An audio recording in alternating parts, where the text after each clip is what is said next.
पिछले वीडियो में हमने डिस्कस किया हेरोल्ड गोल्डफिंगर को। इस वीडियो में हम डिस्कस करेंगे अल्फ्रेड शुट्ज को। तो जब भी नाम आता है अल्फ्रेड शुट्ज का, वहाँ पे नाम आता है फिनोमिनोलॉजी का भी।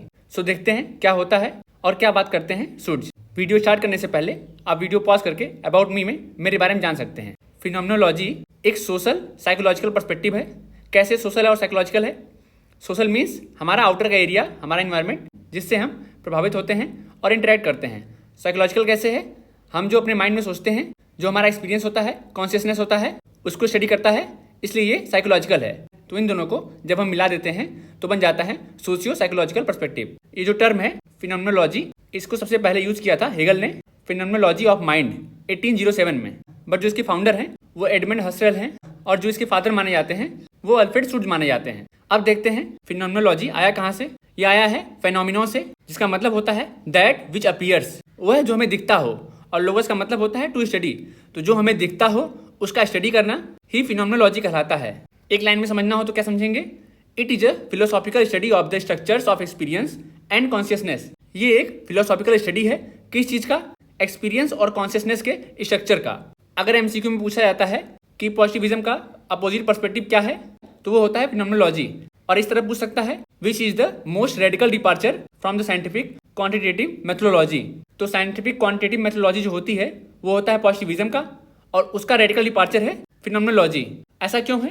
क्योंकि जो पॉजिटिविज्म है वो आइडियाज को या फिर कॉन्शियसनेस को उतना इंपॉर्टेंस नहीं देता है, जो रियल लाइफ के आउटर चीजें हैं उसको ज्यादा इंपॉर्टेंस देता है। बट जो फिनोमिनोलॉजी है वो उसका अपोजिट है। फिनोमिनोलॉजी कॉन्शियसनेस को बहुत ज्यादा इंपॉर्टेंस देता है, इसलिए ये मोस्ट रेडिकल डिपार्चर है पॉजिटिविज्म से। अल्फ्रेड शुट्ज ऑस्ट्रियन फिलोसोफर थे और सोशल फिनोमिनोलॉजिस्ट थे, और ये हसेल के शिष्य रह चुके हैं। इनका ईयर ऑफ बॉर्न और ईयर ऑफ डेथ याद कर लीजिएगा, 1899 टू 1959। अब देख लेते हैं कुछ की कॉन्सेप्ट्स और टर्म्स कौन कौन से होते हैं। Life world, intersubjectivity, stock of knowledge, recipes, typification, two types of idealisation, paramount reality, three pillars of phenomenology. ये कौन कौन से होते हैं? इंटरसब्जेक्टिविटी, टाइपिफिकेशन और natural attitude. Four parts of life world, umwelt, mitwelt, cookery book knowledge, bracketing, reciprocity of perspective, three dimensions of problems, two motives of actions, intersubjective mirror processing. ये सारे terms हैं, बहुत इंपॉर्टेंट हैं। आपको revise करने के लिए आसानी होगा, इसलिए मैंने ऊपर लिख दिया कि जब भी आप रिवाइज करेंगे तो इससे आप समझ जाएंगे और एक्टिव रिकॉलिंग भी कर पाएंगे कि क्या क्या होता है। अब एक्टिव रिकॉलिंग क्या होती है, इसको आप जाके यूट्यूब पे सर्च करेंगे। एक बहुत ही बढ़िया तरीका है चीज़ों को लॉन्ग टर्म में याद रखने का। तो प्लीज आप सर्च करिएगा कि क्या होता है एक्टिव रिकॉलिंग। शुट्ज W.I. थॉमस के डेफिनेशन ऑफ सिचुएशन से काफ़ी ज़्यादा प्रभावित थे। फिर जो मीट का कॉन्सेप्ट है रोल टेकिंग, उससे भी ये इन्फ्लुएंस थे, और इन्होंने अपना कॉन्सेप्ट टाइपिफिकेशन इसी की हेल्प से लिया है। मीट का एक और कॉन्सेप्ट है जनरलाइज अदर्स, उससे भी शुट्ज काफ़ी इन्फ्लुएंस थे। शुट्ज की एक बहुत फेमस बुक है the phenomenology of the social world. ये पब्लिश हुआ था 1932 में। काफ़ी इंपॉर्टेंट है, आपको याद रखना है। अब देखते हैं शुट्ज का टाइपिफिकेशन क्या होता है। तो इसमें हम किसी एक पर्सन पे फोकस नहीं करते हैं, एक टाइपिफिकेशन कर देते हैं। मीन्स चीज़ों को एक टाइप या दूसरे टाइप में बांट देते हैं जिनके कैरेक्टरिस्टिक्स सेम होते हैं। फॉर एग्जाम्पल, मान लीजिए आपने बोला बैंक मैनेजर, तो ये वर्ड जब आप बोल रहे हैं तो केवल आप एक इंसान को पॉइंट आउट नहीं कर रहे हैं, आपके माइंड में एक साथ कई बैंक मैनेजर आ सकते हैं। या फिर आप फुटबॉल मैच, तो उसमें बहुत सारे प्लेयर्स होते हैं, किसी एक पे फोकस नहीं हो रहा है। या फिर ट्री का नाम लेते हैं आप, तो ट्री बहुत सारे होते हैं, एक क्लासिफिकेशन कर दिया गया है कि इन चीज़ों को ट्री बोलेंगे। अब इसका यूज क्यों करते हैं हम लोग? क्योंकि ये बोलते हैं जब हम बात करते हैं किसी और से, इंटरेक्शन करते हैं, तो उसमें ये बड़ा काम आता है। ये एक तरीके से हमारा कॉमन सेंस नॉलेज डेवलप करता है, जिससे हमें बात करने में बहुत ईजी हो जाता है। अपने हम इमोशंस को, अपने हम बातों को बड़े आसानी से कन्वे कर सकते हैं। और जैसे ही हम टाइपिफिकेशन का बात करते हैं, वहाँ पे आता है कॉमन सेंस नॉलेज या फिर स्टॉक ऑफ नॉलेज। तो क्या होता है स्टॉक ऑफ नॉलेज? इसको एक और नाम से जानते हैं कुकरी बुक नॉलेज। काफ़ी इंपॉर्टेंट है, एमसीक्यू में पूछा गया है कि किसको बोलते हैं कुकरी बुक नॉलेज, तो याद रखिएगा। और ये लोअर स्टेटम ऑफ नॉलेज होता है। क्यों होता है?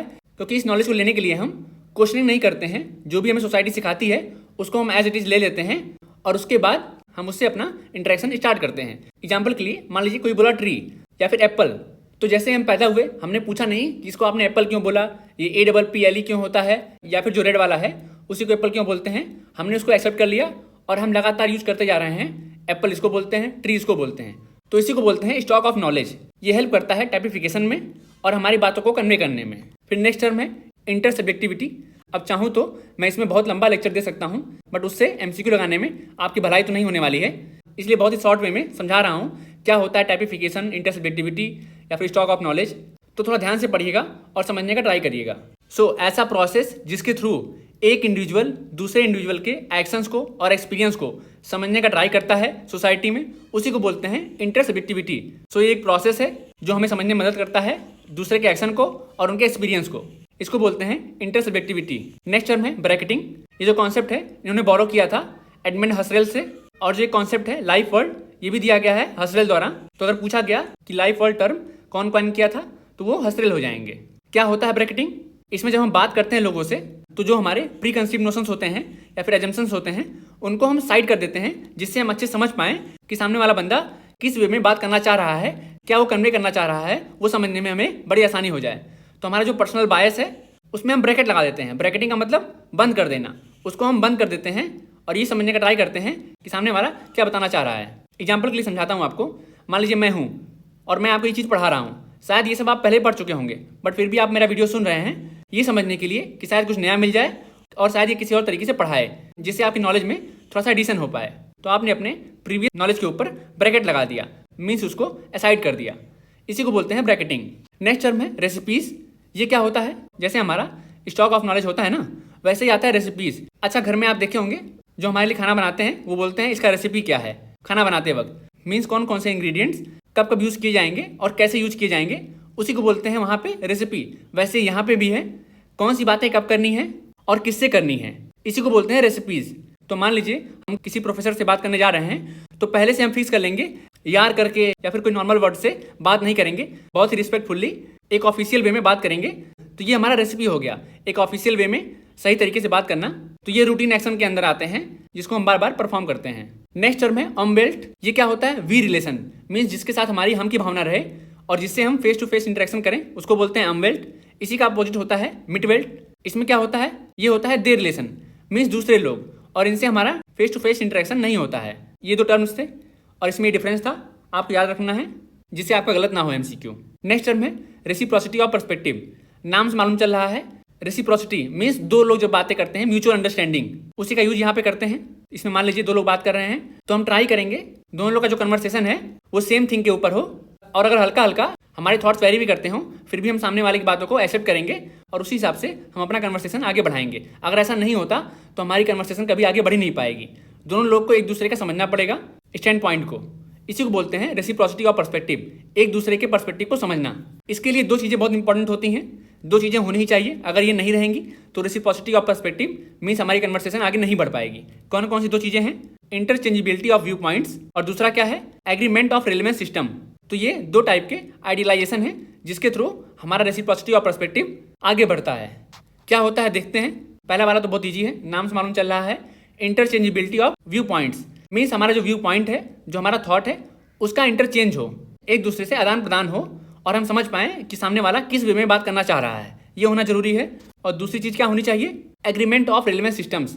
इसका मतलब भले ही हमारा व्यू पॉइंट अलग हो, अगर हम दूसरे से बात कर रहे हैं तो उसकी चीज़ों को हम तुरंत नहीं काटेंगे और हल्का सा उसको बेनिफिट ऑफ डाउट देंगे कि हाँ शायद वो सही बोल रहा होगा, सारी चीज़ें मैं ही सही नहीं बोल रहा हूँ, हो सके उसकी बातें भी रिलेवेंट हों। तो ये होता है एग्रीमेंट ऑफ रेलेवेंट सिस्टम्स। तो उसकी बातें भी रिलेवेंट हो सकती हैं और मेरी बातें भी हो सकती हैं, दोनों को एक दूसरे का समझना पड़ेगा कि किस कॉन्टेक्स्ट में वो बात करना चाह रहे हैं। अब कुछ बात करते हैं प्रॉब्लम्स के 3 डायमेंशन का, thematic relevance, relevance of interpretation और तीसरा होता है मोटिवेशनल रेलेवेंस। मैं थोड़ा फ्रेंकली बोलूँगा, जब मैं बुक पढ़ रहा था तो ये मुझे मिला नहीं था तो उससे मैं समझ नहीं पाया। विकिपीडिया पे गया था, वहाँ पे मैं समझने का ट्राई किया हूँ, फिर भी मुझे अच्छे से समझ में नहीं आया है। चाहूँ तो आपको गोल गोल घुमा के समझा सकता हूँ, बट उस तरीके से मेरा आदत नहीं है कि मैं गोल गोल घुमाऊँ और समझाऊँ। तो मैंने क्या किया, विकिपीडिया से लिया और यहाँ पे पेश कर दिया। आप जाके विकिपीडिया पे पढ़ सकते हैं, अगर आपको समझ में आ जाए तो अच्छी बात है। मैंने यहाँ पे कुछ टर्म्स लिख दिए हैं, मतलब ये तो समझ में आ गया था कि ये क्या बताना चाह रहे हैं। और जो ये तीनों हैं इनका भी मुझे कोई रियल लाइफ एग्जाम्पल नहीं मिल रहा था, मैं बना नहीं पा रहा था, तो मैंने सोचा कि आपको बस यहाँ पे मेंशन कर दूँ। अगर आपको बहुत इंटरेस्ट हो तो आप जाके पढ़ सकते हैं एक बार कि ये किस वे में बात करते हैं। फिर ये बात करते हैं पैरामाउंट रियलिटी का। ऐसी रियलिटी जिसके बारे में हमें बहुत कम नॉलेज हो उसको बोलते हैं पैरामाउंट रियलिटी। अच्छा, इसको समझते हैं एग्जाम्पल से। कई बार जो स्पिरिचुअल गुरु होते हैं वो बहुत ही हाई लेवल की बात करते हैं, फॉर एग्जाम्पल जद्दू कृष्णमूर्ति, तो वो बातें जब करते हैं उसको हम समझ नहीं पाते हैं, उसके बारे में हमारे पास बहुत कम एक्सपीरियंस होता है, तो उसी को बोलते हैं पैरामाउंट रियलिटी। ऐसी रियलिटी जो एग्जिस्ट तो करती है बट उसको हम समझ नहीं पाते हैं, तो ऐसी नॉलेज को बोलते हैं पैरामाउंट रियलिटी। और ये बात करते हैं 2 मोटिव्स ऑफ एक्शन का, एक्शन करने के दो मोटिव कौन कौन से होते हैं? पहला है बिकॉज मोटिव्स और दूसरा है in order to motives. Because motive में हम क्या करते हैं, ये जानने का ट्राई करते हैं वाई डिड इट हैपन, ऐसा क्यों हुआ, हम एक्शन को पास्ट में जाके ट्रेस करते हैं। और दूसरा आता है in order to motives, means ऐसा करने के लिए हम फ्यूचर में जा रहे हैं, कोई एक्शन ले रहा है तो वो क्या अचीव करने के लिए एक्शन ले रहा है, इसमें हम जाते हैं फ्यूचर में एक्शन को ट्रेस करने के लिए। एग्जाम्पल के लिए मान लीजिए आप अभी पढ़ रहे हैं, तो आप किस लिए पढ़ रहे हैं? In order to crack your NET JRF examination.